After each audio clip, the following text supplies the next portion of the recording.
warahmatullahi wabarakatuh. Selamat sore semua.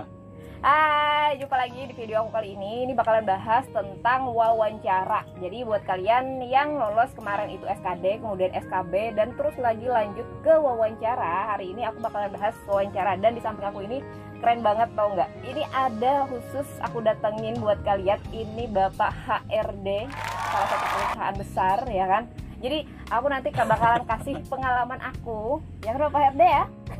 Ya kita berbagi aja ya, kita bagi sharing ya. Oke. Aku bakalan bahas pengalaman aku seperti apa tentang pertanyaan-pertanyaan dari wawancara yang sudah dialami selama aku tes CPNS kemarin. Terus nanti Bapak HRD, ini namanya Pak Arif ya kan, yang nanti bakalan kasih tips dan trik buat kalian nanti bagaimana wawancara itu biar nggak gugup, terus sikapnya gimana dan biar bisa meyakinkan. Oke, disimak baik-baik ya. Nah teman-teman, pertanyaan pertama biasanya ketika kalian nanti tes CPNS untuk wawancara itu biasanya yang ditanyakan adalah kenapa kamu mau menjadi CPNS ya kan.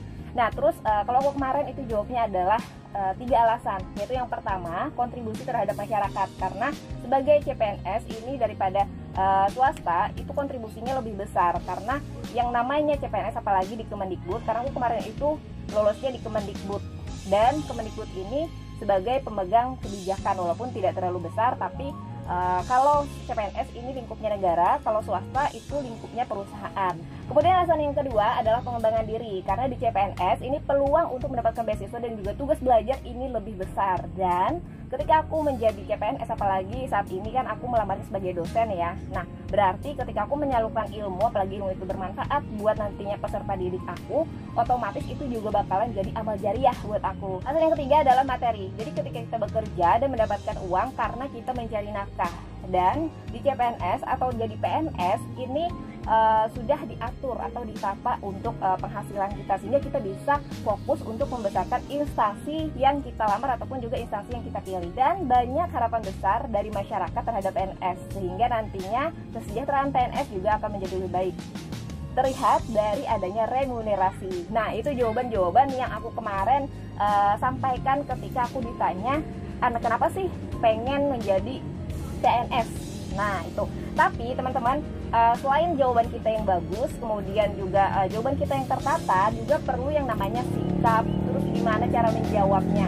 Nah silakan Pak HRD, gimana sih bagusnya sikap kita ketika menjawab, terus lagi tips triknya biar nantinya nggak gugup. Biasanya kan kalau wawancara ya kita itu gugup, apalagi ini kan yang sudah lama dinanti-nanti. Biasanya teman-teman kalau CPNS pasti nggak cuma sekali dua kali, pasti udah beberapa kali. Tapi jangan sampai sudah di tahap wawancara ini gagal karena sikap kita yang kurang meyakinkan. Nah silakan Pak HRD. Oke, thank you Bu dosen, Bu Anya ya. Saya diundang nih di YouTube-nya Bu Anya gitu, Bu dosen ya.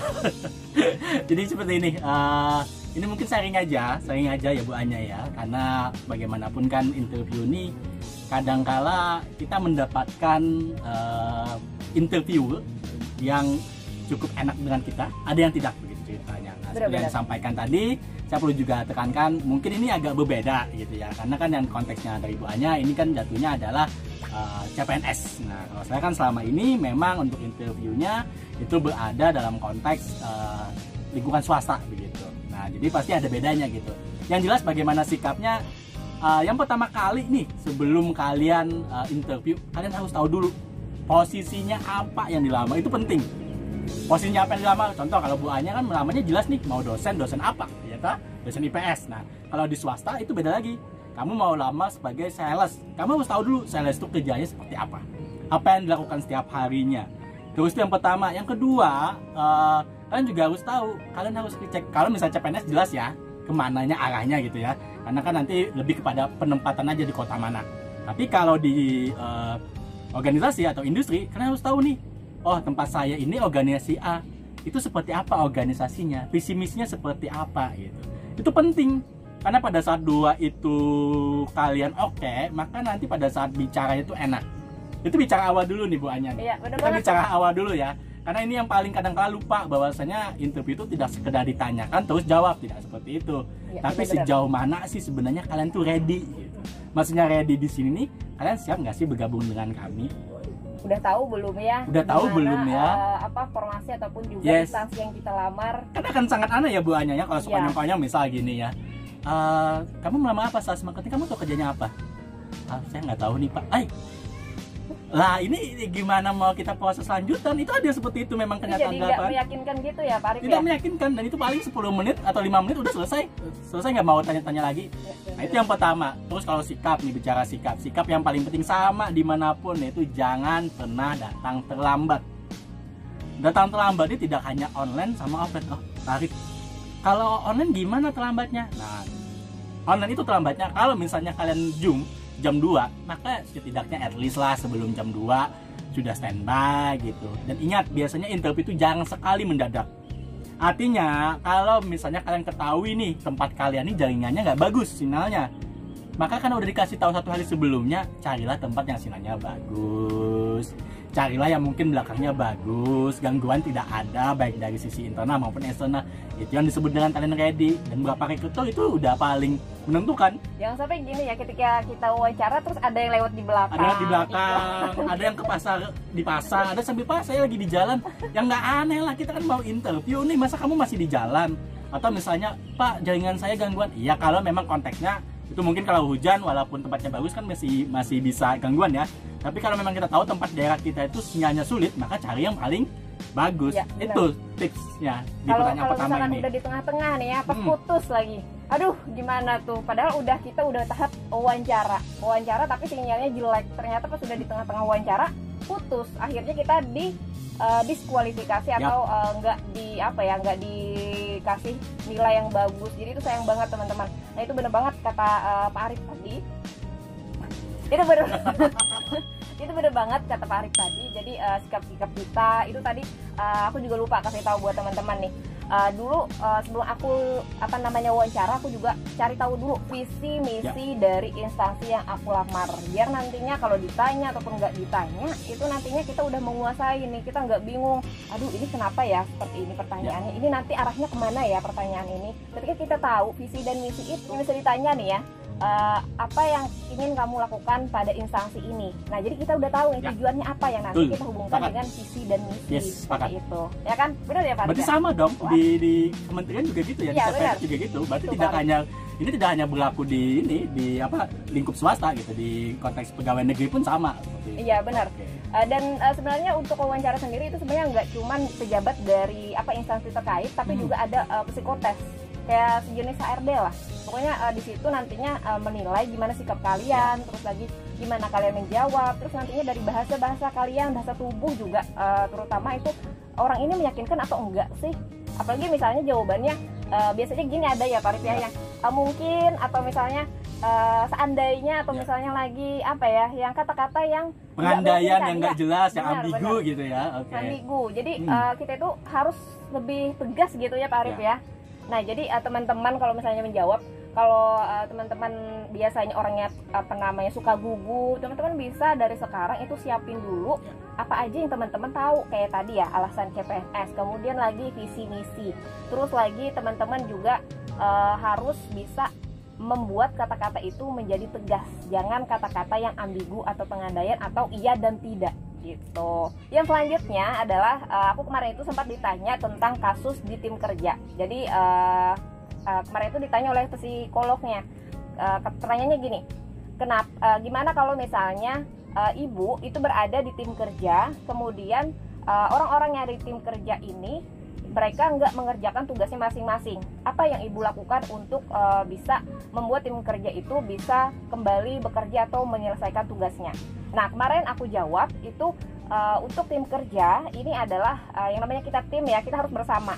Kemudian jika aku ingin menyerukan ataupun juga menghimbau ataupun juga nantinya meminta mereka untuk melaksanakan tugas, akunya dulu yang harus melaksanakan tugas itu. Ketika aku sudah melaksanakan tugas, baru aku angkat bicara atau nantinya juga memberitahu ke mereka bahwa kita ini tim, kita ini punya tugas ini yang harus diselesaikan, sehingga nantinya semua tim kerja itu bekerja, tidak hanya aku dan juga tidak hanya 1 atau 2 orang saja. Tapi di sini bagaimana kita harus berani mengemukakan pendapat, sebenarnya itu poinnya.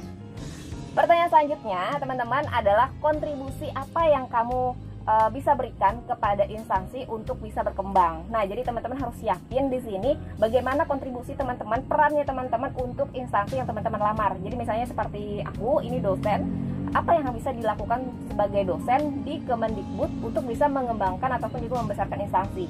Nah, kalau yang namanya dosen itu kan harus ini ya, tridharma perguruan tinggi seperti penelitian, pengabdian, terus nanti apa lagi seperti publikasi ilmiah dan lain sebagainya, agar nantinya instansi yang teman-teman lamar ini ada perubahan atau nantinya ke arah yang lebih baik dari kehadirannya teman-teman. Nah, itu, dan jangan lupa dikaitkan dengan visi misi dari instansi tersebut. Nah, untuk Pak Arif sendiri gimana nih untuk tips dan triknya dalam hal ini, Pak Arif? Oke, mungkin kalau kontribusi ini ada yang ditanyakan, ada yang tidak, Bu Anya.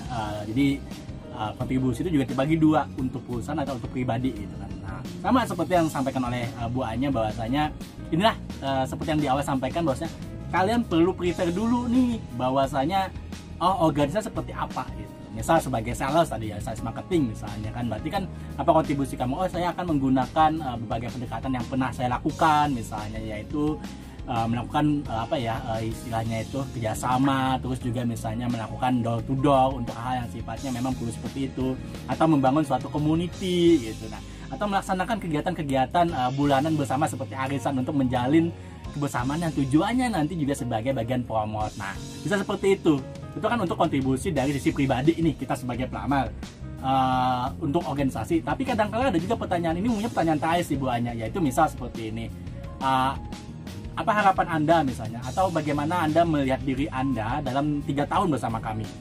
Nah, itu sebenarnya penting tuh. Kenapa pentingnya? Karena eloknya yang kami lihat itu umumnya adalah ada gambaran praktis. Oh iya Pak, 1 tahun ini saya mau adaptasi dulu, tapi tahun kedua saya ingin jadi supervisor. Nah, itu kan clear. Artinya nih anak benar-benar ingin pertama, gitu ya. ingin berkembang, terus punya motivasi juga bekerja. Jadi jawabannya clear. Beda kalau misalnya 3 tahun bersama kami, nanti saya ikutin aja Pak apa yang mengalir gitu ya. Lah ini gimana ya? Kan itu kita ibaratnya kayak ini, kayak ikan mati mengalir. Mengikuti arusnya air. Padahal harapan kita nih, kita terima nih anak itu karena kita merasa dia siap, dia mampu, dan bagaimanapun harapan industri kan tiap tahun tuh harus ada perkembangan toh. Ya, benar. Artinya kan dari sisi kandidat pun atau PM pun juga berkembang. Nah, itu yang kadang-kadang yang kita ingin dengar harapannya seperti apa, iya, begitu. Jadi ada kemajuan gitu ya, Yes, Pak Arif ya. betul. Bukan cuma yang gitu-gitu aja, atau Ya, misalnya mengikut aja. Itu kalau misalkan ngikut aja, kalau kalau saya di bisnis juga biasanya kalau misalkan ngikut aja itu ya, kayak ikan mati itu ngikut air, yang mana arus air itu kita tahu ya dari tinggi ke rendah. Nah, jadi kalau misalkan teman-teman kayak ngikut aja, ngalir, itu otomatis teman-teman ya ada penurunan bukan kenaikan gitu. Nah, itu. Nah, kemudian berhubungan dengan community tadi yang Pak Arif bilang, itu pertanyaannya juga ada teman-teman. Aku juga kemarin itu dapat pertanyaan, Ibu mengikuti komunitas apa sekarang?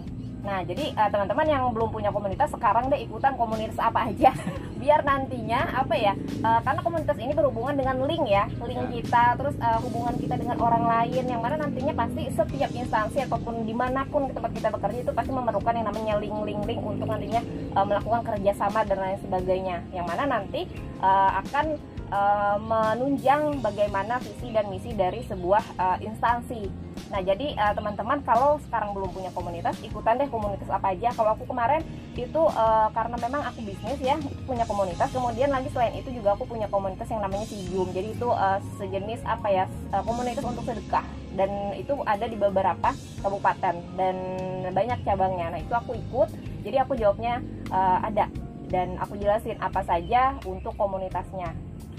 Nah, pertanyaan selanjutnya biasanya adalah kalau aku kemarin itu yang ditanyakan, apa prestasi terbesar Anda? Tuh, apa tuh? Jadi teman-teman harus siapin nih, apa prestasi terbesarnya? Prestasinya apa yang nantinya berhubungan dengan masyarakat, ataupun juga nantinya prestasi teman-teman yang bisa membanggakan. Misalnya misalnya teman-teman sebagai guru teladan di kabupaten ini, misal kayak gitu. Terus lagi teman-teman menjadi narasumber internasional di seminar ini misalkan.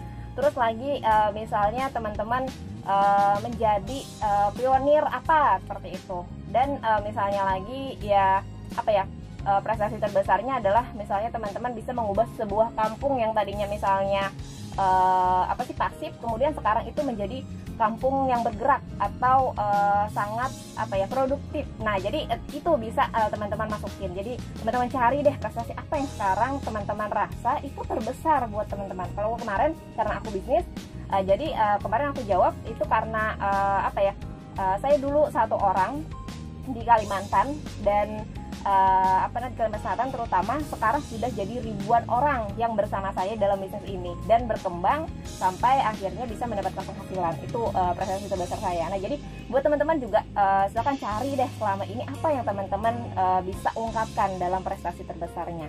Nah, kira-kira Pak Farid ada tips nggak untuk pertanyaan ini, Pak Farid? Oke, ini kan prestasi karena macam-macam ya Bu Anya ya. Mungkin seperti yang disampaikan ada yang bentuknya produk gitu kan ya, atau bentuknya seperti tadi telah bisa berhasil menggait secara banyak keterlibatan masyarakat kan ya, dari yang awalnya satu sehingga banyak sekali yang dibantu oleh Bu Anya sendiri begitu. Nah, ini akan macam-macam jawabannya. Tapi memang prestasi ini identik adalah sesuatu yang setidaknya kita mencapainya itu sulit gitu, itu yang pertama. Ya, atau juga kalau memang tidak ada nih kan nggak mungkin nggak semua orang yang kita bicaranya yang dia kejar-kejaran atau memang yang biasa ikut-ikutan aja gitu kan.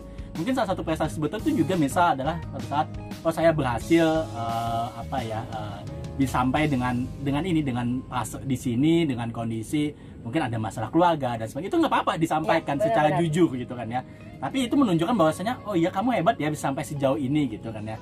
Jadi ada hal yang seperti itu juga yang bisa kita sebut sebagai suatu prestasi. Jadi di mata interview kita tuh kadang-kadang tahu juga Bu Anya bahwasanya ini jujur atau tidak gitu kan. Benar-benar. Ini yang perlu kadang dikasihani atau ini memang dibuat-buat gitu. Itu kadang kita cukup mungkin kalau udah terbiasa ya, jadi cukup tahu gitu. Juga tidak ada penilaian tersendiri terhadap kriteria tertentu. Jadi itu ada gitu. Jadi nggak apa-apa kalau memang misalnya tadi kalau ada prestasi ya bener, memang paling bagus itu yang berkaitan dengan sosial itu paling bagus. Itu paling bagus benar. Karena artinya kan bagaimana pun konteksnya kebanyakan bermanfaat pada orang lain kan seperti itu. Tapi kalaupun tidak ada maka bisa saja tadi yang saya sampaikan di pribadi seperti apa, di keluarga seperti apa, itu penting. Ya, apa saja gitu. Apa saja yang penting prestasinya itu jujur dan prestasi di sini ya yang benar-benar teman-teman alami, yang paling besar di hidupnya teman-teman. Perubahan dari teman-teman sendiri pun juga itu jadi prestasi. Jadi misalnya perubahan hidup atau misalnya lagi prestasi teman-teman misalnya bisa menyekolahkan keluarga. Ya, benar. Nah, itu juga prestasi. Jadi teman-teman sebenarnya prestasi ini luas, tapi yang perlu teman-teman pilih, kalau teman-teman memang banyak prestasi nih ya, teman-teman harus pilih nih mana yang kira-kira prestasinya itu bisa ngena buat nantinya berhubungan dengan formasi yang teman-teman lamar. Tuh ya. Nah, jadi teman-teman dari sekarang siapin apa saja nantinya jawaban-jawaban dari pertanyaan-pertanyaan tadi. Nah, pertanyaan selanjutnya yang terakhir nih ya, yang kemarin aku alami juga ya teman-teman. Jadi karena ini berhubungan dengan SKB, yang mana di dalam itu ada wawancara ya kan, seleksi kompetensi bidang. Nah, jadi di sini aku yang diberi pertanyaan itu adalah tentang bidang aku. Jadi aku bidang aku itu adalah PNS kan. Bidang aku itu kan pendidikan IPS ya. Jadi aku kemarin itu ditanyakan apa saja prinsip dari IPS. Nah, jadi teman-teman yang nantinya wawancara itu juga siapkan bidangnya teman-teman. Misalnya teman-teman melamar sebagai dosen psikologi, atau teman-teman melamar menjadi dosen apoteker, atau misalnya teman-teman melamar menjadi dosen keperawatan, maka teman-teman harus bisa menguasai bidangnya teman-teman. Jadi nanti ketika ada pertanyaan berdasarkan materi sesuai dengan pendidikannya teman-teman bisa jawab, dan itu pasti teman-teman bisa menjawab lah karena teman-teman menguasai. Cuman kadang kita itu bisa ngeblank karena ketemu ya sama orang yang ini menentukan hidup dan mati saya nih gitu kan. Nah, jadi tiba-tiba ngeblank jawabannya apa, terus gugup gitu kan. Nah, kalau teman-teman memang nggak tahu jawabannya, kalau saran dari aku nih, ini nanti nggak tahu nih ya saran dari Bapak HRD gimana. Kalau saran dari aku sih jujur aja, teman-teman lupa atau teman-teman nggak tahu daripada teman-teman asal jawabnya, atau misalnya lagi sok-sok tahu gitu kan. Nah, kalau dari aku sih kayak gitu. Nggak tahu nih dari Bapak HRD gimana nih Pak, kalau misalkan ada jawaban ya pertanyaan, kalau itu kan tadi berhubungan dengan pribadi kita kan sebagai personality kita. Nah, kalau sekarang ini adalah wawasan, misalnya nggak tahu gimana nih Pak HRD? Oke, ini wawasan sama seperti misalnya pertanyaan konteksnya itu ya, ketidaktahuan kan berarti kekurangan gitu kan ceritanya ya. Jadi kadangkala sebisa mungkin sebenarnya kalimat yang dilontarkan itu positif gitu. Misal nih, bener jujur tapi positif misal ya. Bagaimana kamu sudahan aja, apakah kamu bisa bekerja dengan menggunakan bahasa Inggris misalnya seperti itu ya. Nah itu kan kadang-kadang kita nggak bisa nih, maka jawab aja bahwasanya sampai saat ini saya belajar Pak, itu makanya saya ikut khusus. Kita tahu kita nggak bisa, tapi kita dalam konteks waktu sekarang itu kita sedang belajar untuk itu. Nah itu yang diharapkan, artinya kan benar-benar. Kita tahu kekurangan kita, namun kita belajar. Tapi konteksnya pada saat ini kita kebetulan kita dapat sesi waktu untuk wawancara, diperbaiki gitu ya. Jadinya pasrah, jangan pasrah tahu. saya lupa. Nggak bisa nggak bisa gitu, karena kita bagaimanapun ujung-ujungnya yang kita ingin cari ada ini orang mau belajar nggak, itu kan yang tujuannya ya, juga salah satunya. Nah, jadi gitu. Ketika kita bilang misalnya nggak tahu nih ya, mohon maaf Bapak, saya untuk materi yang ini saya lupa. Ya. Nah setelah ini saya akan perbaiki, atau misalnya setelah ini saya akan belajar lebih lagi dalam materi konteks ini, misalnya seperti itu gitu ya Pak Arif ya. Atau mungkin kalau diperbaiki lagi, mungkin karena saking lamanya saya sudah tidak bekerja dan mempelajari itu jawaban benar, mempelajari keilmuan ini sehingga memang ada beberapa materi yang saya pikir saya perlu mengulang lagi Bapak Ibu sekalian. Tapi kalau memang saya diberi kesempatan, saya akan mencoba lagi untuk mengejar ketertinggalan saya ini. Nah, itu benar, jawaban. Dicatat teman-teman, ini benar banget jawabannya seperti itu. Itu kemarin aku sempat ada yang kelupaan, bener. Aku kemarin itu kelupaan dan aku jawab jujur kayak gitu karena kan aku vakum ya selama ini 5 tahun ngebisnis aja, nggak buka buku apapun ya, nggak ada ngajar apapun.